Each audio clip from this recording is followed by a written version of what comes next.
Hello, welcome to episode 89 of the Craft to Career podcast. I am doing something a little different today with this episode. You may, hopefully not, but you may notice that this is not going to be edited whatsoever. What I'm recording is very raw. You're getting it totally unedited. I am giving my editor a break for the holidays. And there's no intro music. She also adds that. So it's me. It's raw. I'm here. Hopefully I don't have any weird little pauses or anything like that. But I'm really excited because what I'm bringing today is an entire series. I will tell you more about how this started, but it's a bunch of mindset limitations that we struggle with. And by we, I actually mean you listeners, because I put out on Instagram a reel and in my stories a question asking you what are some beliefs that you struggle with that are holding you back in your business. I have gotten so many responses that I was like, I'm going to do an episode on this. There's going to be a lot of episodes because there are so many thoughts that are holding us back, and they each need some talking about. Yeah, I can't just sum it all up into one episode. So I'm going to break them down and I'm going to give some attention to these things because they're very real. They are very real and it's worth talking about. So before we jump into the very first one that I'm going to talk about, I am going to read a review. And this comes from, it says the Semstress. I wonder if it's the seamstress, but it's SEM and then stress. So the review is from Apple Podcasts, and the Semstress says, so valuable and useful. There was so much helpful information presented in this episode with insights into a mysterious part of the industry. I have been catching up with previous episodes, and am so happy that I discovered Elizabeth's podcast. Okay, I love this because I do want to do that. I want to remove the mystery of what's going on in the industry. How does this work? How can I do this? How come they're having success over there? What can I do? So yay, let me know what other areas you as listeners want to hear about in the industry that we can open the door and see inside, and figure out what's going on there. So thank you so much for that review. If you've not left a review, please do. It's very, very helpful for the podcast. And this is going to come out on the 30th of December, which means there's one more day to leave a review on Apple Podcasts.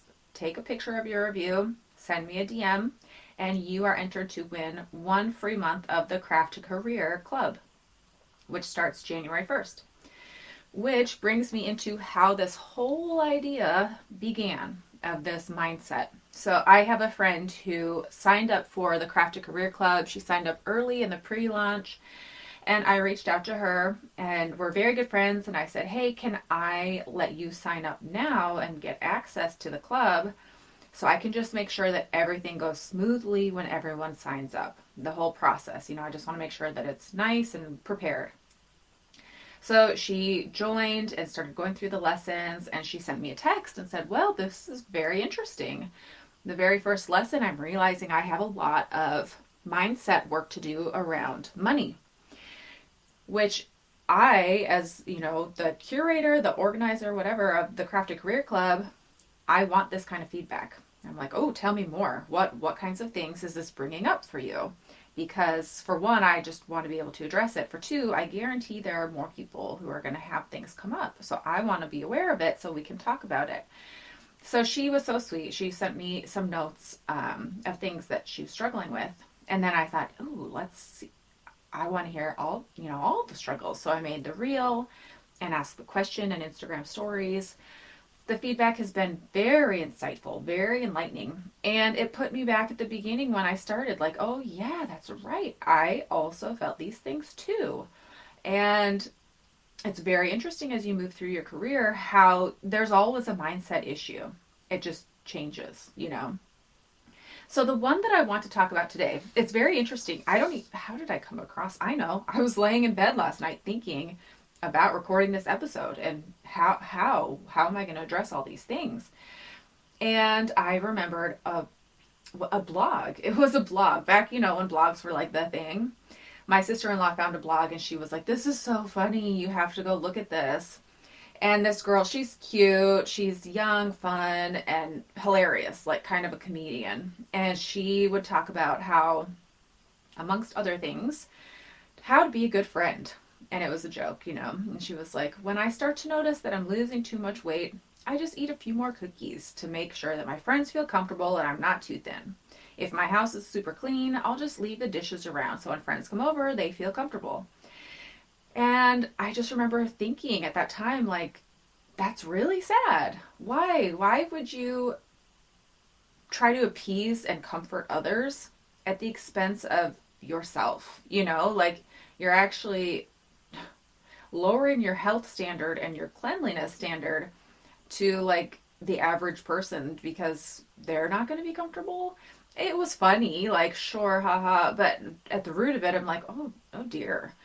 And then to go back personally, when I first got married and we moved to the area, a friend of mine, we were buying our first house and a few other things, and she was like, well, I can't remember exactly how she worded it because it was a while ago, worded it, but she said something on the lines of like, well, we don't buy things that are super nice because we want to keep our friends. And if we don't, they'll be uncomfortable. They won't want to be our friends, basically. So, and I was buying, I can't remember. It was like I was buying a car or something, and she was trying to tell me like, don't buy something really nice. Otherwise you're not going to be able to keep your friends. And it really bothered me. I was like, first of all, how dare you tell me what to buy and what not to buy? Second of all, if I'm going to lose friends because I'm buying what I want, that's not a kind of friend that I want to have. And I didn't handle it in the best way. I kind of got a little snarky about it and made comments like, oh, they drive a BMW. I guess we could be friends no matter what. Which didn't come across the right way at all. It looks like then that's all I care about is people with money, which anyhow, I didn't handle it the right way. But I just did not like the idea of someone saying you have to dim yourself and your circumstances to appease others and make them comfortable and like dim your light, you know? And then I realized that this goes really deep into our culture. And you're going to see how this ties into business because the topic today is, let me see the exact wording that somebody put. Well, I can't find it right now, but basically I'm afraid to raise my prices because people are going to be upset. And like a lot of my customers are friends and family, and that's really going to upset them. But regardless if they're friends and family, this is a major thing that trickles down into all areas, but we're talking about prices today. People are afraid to charge more because people are going to be upset or say it's not worth that. How dare you? Now, I'm going to go a step further and just talk about the fact that we are in a female-dominant industry. And this is a thing that I feel like is a very female issue. In fact, there is an Instagram account that I like. You may not, but I think it's hilarious in kind of a sad way. It's called The Man Who Has It All. And it's a satire account. And it has to be written by a female, but it's pretending to be a man. And this person just switches the roles. So they, for example, whatever they say is, it's coming from a man's voice, but they switch what would normally be a female man. So, for example, The Man Who Has It All wrote just a few days ago, I'm a married dad of 3. I'm writing a list of all the people I need to buy and wrap Christmas presents for. So far I have my wife, the kids, my parents, her parents, and the kids' teachers. Anyone else? So you see what they did there? They kind of take things that are traditionally for a female and put it in a man's mouth, like coming out of a man, from a man's perspective. And it's hilarious because as you read it, you just realize how stupid some of these cultural things are that run really deep, that we put this standard or whatever on a female. And so that's why I say it's funny, but also a little bit sad because, I mean, if we're just going to talk about gifts, why is that? It's the female's role to make people comfortable. We have this cultural thing where, like, If you have guests over, the female prepares the house. She makes sure everyone's comfortable. The man just kind of sits back there. The female's in the kitchen. They tidy up. They prepare the food. Now you might be like, well, my husband doesn't. I'm talking about, or my partner, whatever. Society at large, right? Just general trends. The woman gets the kids ready. We as females are generally in charge of making people comfortable, which goes back to this blog of like, well, I'll gain a little bit of weight so that my friends don't feel like uncomfortable that I'm too skinny and that they'll feel large or fat. Or I will let my house get messy so my friends feel comfortable. That we will sacrifice ourselves to make other people feel comfortable. And then my friend, oh no, don't buy those nice things, even though you can, because you're going to lose your friends. Like, what? That is so messed up. And then in our industry, we're talking about what, a $12 pattern. I'm afraid to charge another dollar because it's going to make people upset. This is ridiculous. Like, for those of us who have written patterns, we know the work that goes into it. I love to imagine just what if, I can't even wrap my head around it. What if patterns were sold for $50 a pattern? I just feel like that would change things greatly. First of all, people would buy less, probably, maybe not. But then all of a sudden comes a natural selection of being pickier about what they buy, which means all of a sudden the quality is going to go up because people are like, oh man, I've got to make mine really good so that they choose mine. And people would, I don't know. I mean, just what would that look like if patterns were $50 a pattern? You know, I'd love to think about that. And so then we as females, here we are like, oh, I'm afraid to charge more because somebody might be upset. What if we didn't care? It's such a deep issue. I get it. Like, we are trained to care and to want to make other people happy. But one of a therapist that I like, Dr. Julie, she says, oh, there's my dog at my door. I don't know if you can hear that. Part of growing up is realizing we are going to disappoint our parents. What if we replace parents and just say people? Part of growing up is realizing that we are going to disappoint people. That's very uncomfortable because, again, we've been trained to make other people feel comfortable. But this is a business. What if you were to replace what we do with a man? Would you feel like, I mean, it's very interesting because even me, I feel like I have some awareness of this. But I have hired men to be guests in our membership. And when they present their prices, first of all, they're generally higher. And I only have like examples with one person, okay. But the prices are generally higher and I don't blink an eye. I'm like, oh yeah, well, that's their main source of income. And it's just whatever. I'm like, wow. What if we replace who we were with a man? Like, all of a sudden it's not so weird to raise your prices or to just be like, this is what it is, like, take it or leave it. If there's a man CEO, they can walk into a room and just be confident, and if a female does it, it's like, oh, they're a little bit, you know. So what if we just need to accept that we have a great product, which also isn't comfortable for a lot of females to like question, oh, but is it good? I don't know. So let's realize that culturally there has been this thing where women are, we serve, we do things for free, we volunteer, our job is to, you know, make quilts for fun. We don't need to accept that if this is our business, you know. And maybe that's another part of it too. It's like, well, some people are doing this for free. That doesn't mean you have to. If somebody wants your particular item, they have to pay for it.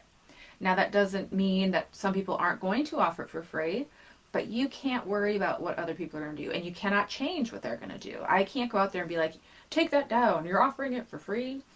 You can't do that. They can do what they want, but I can also do what I want. And if people want me and they want my thing, then it's on me to, one, make it desirable and make that something that people want, and to make it good so that people are like, it's actually worth paying that. But also I get to charge what I want. So let's stop worrying about other people and what they're doing and trying to change what they do, because we cannot do that, and it will be exhausting. It'll leave you angry and upset and not a great place to go. But let's focus on ourselves and what we do and what we offer. And think about for a minute, this uncomfortableness, because I have had people reach out and tell me that I charge too much. Um, so let's realize that let's have some empathy for the person who is saying that, because they are deeply rooted in this culture that we as females, especially as quilters, that are what we do should be cheap, shouldn't cost a lot, that it should be free. They're also deeply rooted in this idea that women are here to take kind of a back seat, that we're here to make other people feel comfortable, that I'm here to, oh, that's a lot. Oh, I'm so sorry. Here, okay, all right, I'll give it to you for cheaper. And that we volunteer, that we're just the sweet, appeasing females, and that's not, like, we can't get so upset at a person because it's so deeply rooted in our culture, to just have some empathy. And for a minute, just step back and say, if this were a man, would they be doing that? I really don't think they would. I mean, I can't say for sure, but that would be my guess. And realize that it's not about you. If someone comes to you and says, your price is too much, that is their problem. It's not your problem. You can help make a change by realizing your value, even if it's uncomfortable. Charge more. And I remember back, I need to raise my prices. In fact, we're going out of town, and I'm like, can I do that before I go? I will say one of the things that is holding me back personally is that I do sell with wholesale distributors, and I actually do not know. I guess I would just email them and say, FYI, I've raised my prices. Now I charge this. I don't know the protocol for that. But I guess that's what I'll just do. So, yeah, I want to start to be the change, and I empower you to do the same. And yes, it's uncomfortable, but lean into it. Back in the day when I first raised my prices, I want to say from $10 to $12 for a pattern, which, keep in mind, this is $2. $2. I was terrified. And the first pattern I released, I for like 5 minutes, it was crickets. I'm like, it's because I raised the price. I know it. And then boom, someone bought the pattern. I was like, oh. And now I can't even remember what that price, I mean, it's a nothing. It is nothing. And so I do plan to raise my prices. And I'll probably just I was like, is it 14 or 15? I'm just going to go to 15. My gosh, it's $1. I want to be a platform for change. I do think that the work that we put into it is worth that. I mean, let's just think about for a minute. I have fabric now as a fabric designer, but let's just, when I started, if you don't get fabric for free from a company and you're paying for your fabric, you're paying for the fabric. You're paying for the batting. You're paying for the thread. You have a sewing machine, which is a one-time cost, but still not cheap. You have the photography. You have your time. Please, let's value our time. Because I have also paid someone to make a cover quilt for me, and that's, it's not cheap. We're talking like $400, $500. So we need to pay ourselves. We need to value what we are putting out there. And if you're just starting out and you feel like, well, maybe my patterns, I don't have the the time, the experience. Sure, maybe at first you offer less, but that's part of, same with, I'm trying to compare it to another industry. A brand that's more well-known and recognized is going to charge more, but by all means, if you're at the beginning, please don't feel like you need to charge less. Please don't take it that way. You can charge what you feel like it's worth, and even if you feel like, well, it's worth nothing, it isn't. It's worth something. You are putting your time and effort. And, I forgot about the cost of a tech editor. Please do hire a tech editor, because we need some quality control, to make sure that we have a professional pair of eyes looking over your work before you put it out there. So yes, let's just charge what we're worth. In fact, this is motivation for me to go and raise my prices before I go out of town. So by the time this podcast comes out, you can go check out my website and see that the prices for my patterns are now $15 per pattern. And if people want my patterns, it's a couple more dollars. Like, if you can go to buy a cup of coffee for however much, I don't even know what that would be, $6. You can pay $15 for a pattern that you really love to make a quilt that you're going to have forever, and the amount of work and everything that goes into it. So we ladies, we can charge, and I say ladies, I know there are some men in my audience, so please don't feel like I don't see you or that this isn't applicable to you. However, this is an industry that is female dominant, and that has definitely affected the industry and how things run and how we view prices and work and all of that. So yeah, that's definitely a thread that I saw going through the comments that came in. One that I'm seeing right here is charging premium prices for all patterns, whether they are easy or complicated. Quilters won't buy it. Okay, this is a little bit of a pivot, but actually I want to touch on that because I have heard other females in the industry who are quilt pattern designers who actually point fingers and say that people are, what's the word that they used? Gate, like they're at the gate allowing people in or out. I can't think of the word right now, but that we shouldn't be able to sell patterns that are super simple and easy, which really irked me. And I don't like to show up in like an upset way. But it was also people who were saying like taking a jab at the quilt pattern writing course. So that's probably, if we're doing some mind work, that's probably where it came from. It's like, wait a minute, how come you're hating on me offering this course on how to write and sell quilt patterns? But then also to make a jab and say that we cannot sell quilt patterns if they're very simple. And that we have to have, patterns that are written and sold that are, I don't even know what would be their standard. Like it has to be this difficult but the reason this is very interesting to me is because my best selling pattern to date is my Better Together quilt pattern. That is simply half square triangles. Anyone who's been around the block long enough could look at that and not need to buy the pattern. Like it is half square triangles that are mostly all the same size, and there's a few thrown in there that are bigger. That's it.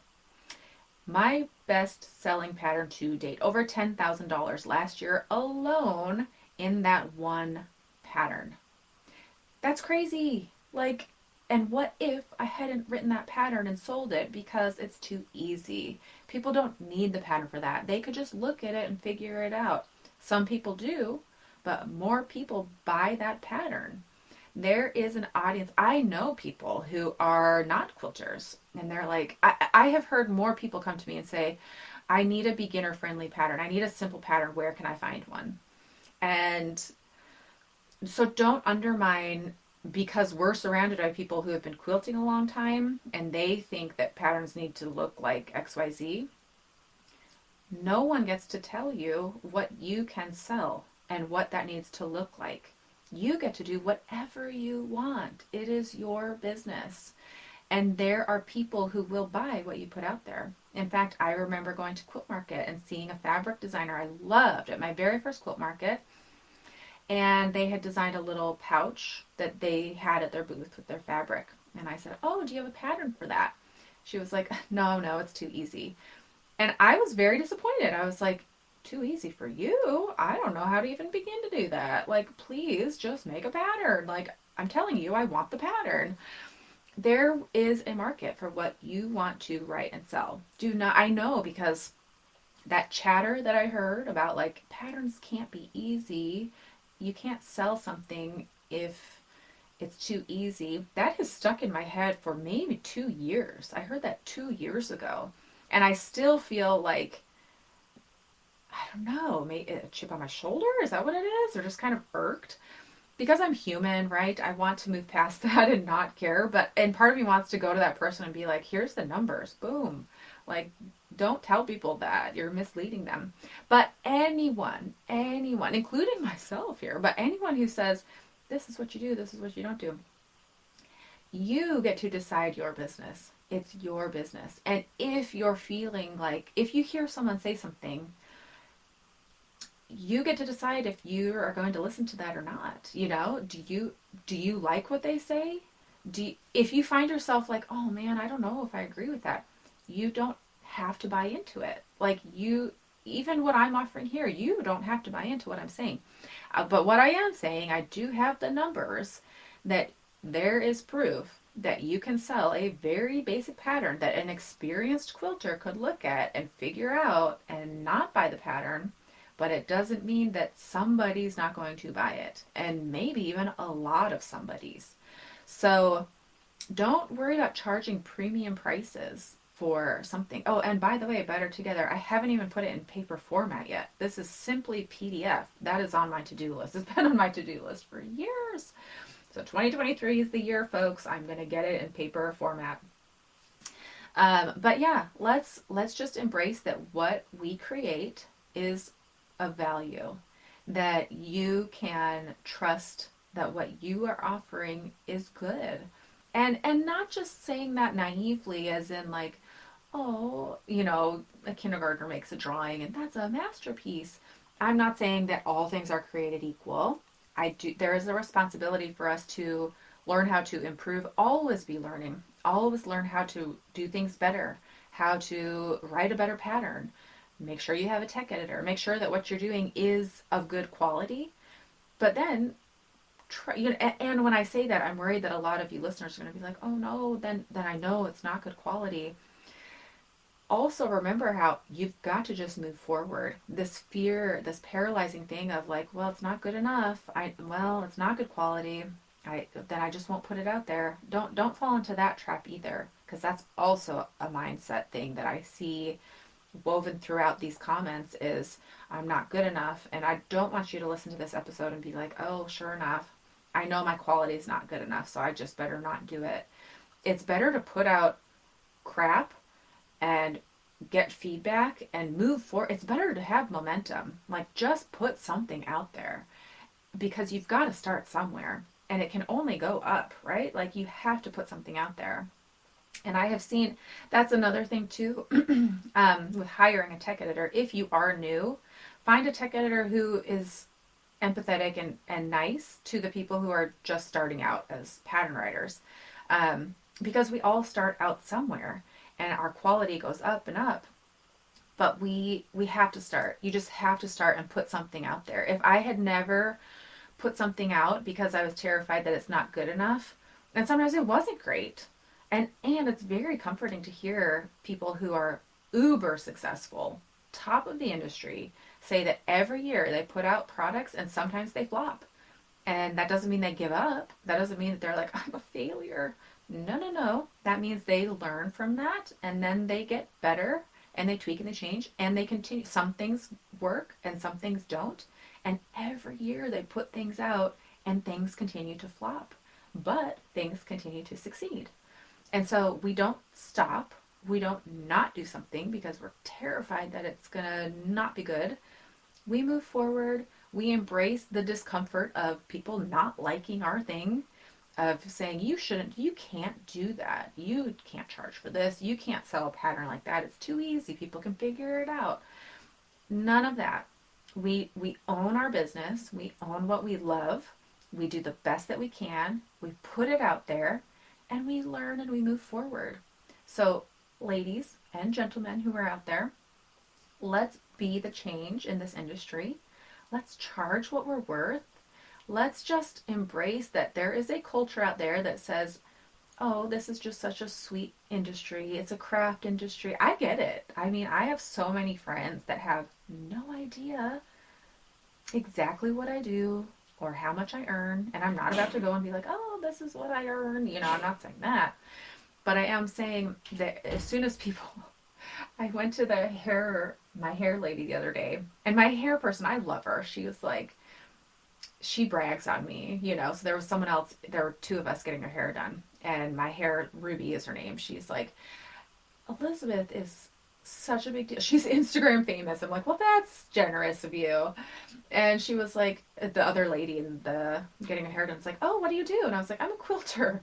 And I saw her face like, what? And she looked at Ruby, the hairstylist, like, huh?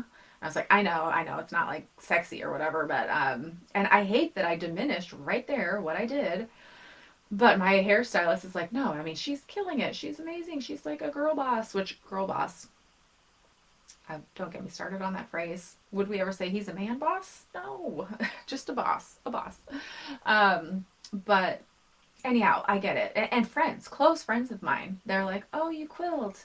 I was speaking at Quilt Market at Schoolhouse, presenting my book, and I didn't make it to my son's basketball games. And my friend Brad was telling me, she's like, "Oh yeah, Mark went out to go play paintball too," as if it was apples to apples. And it's very interesting. So even myself, and it's very interesting. Now this is just me sharing my thoughts.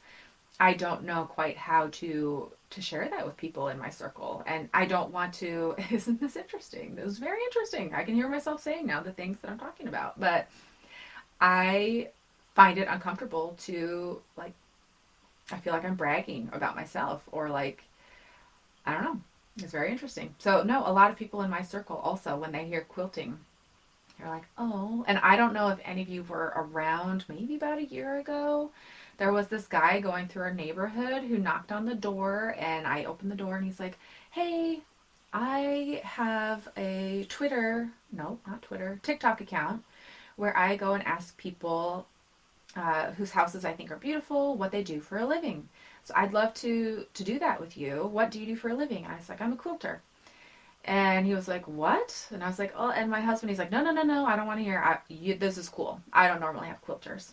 So we like planned it out, and he was like, "I'm gonna come and knock on the door, and you'll pretend to be surprised, and I'll ask what you do." And so then he posted it. It went both on Instagram and on his TikTok account. The comments were fascinating. People were like, "There is no way she earns that kind of money as a quilter. She must be selling drugs on the side." I mean, it was actually very, I won't say hurtful, but more just like, wow. I have a friend who is successful in the quilting industry as well, and she DM'd me and it was like, "Oh, those quilting muggles," which if you're a Harry Potter fan, you'll get that. But no, there is actually quite a bit of money to be had in the quilting industry. And so when people are like, "Oh, quilting, what? Can I buy a quilt from you? Will you make a quilt for me?" I'm like, "That's not, I don't even really make my own quilts anymore. Like, that's not what I do, you know?" So let's embrace the fact that people don't understand this industry, that it's viewed as the cute female, but we can be the change. We can charge what we're worth. It's going to be a slow moving thing, but there's ways to earn money in this industry. We can charge premium prices. We can put our work out there and it can get better and better, myself included. I can start to embrace and not tell people, "I know it's not sexy." Like, what? Come on. We can do better. We can do better.